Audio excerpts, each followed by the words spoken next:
You ask Tiger to solve. This deals with linear equations with one unknown.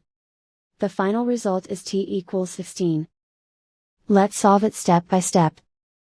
Group all constants on the right side of the equation. Add 10 to both sides. Simplify the arithmetic.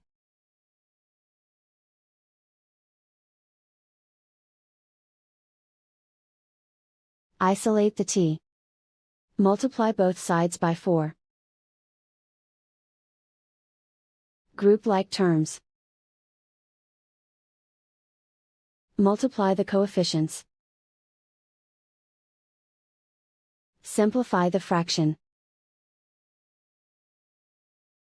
Simplify the arithmetic.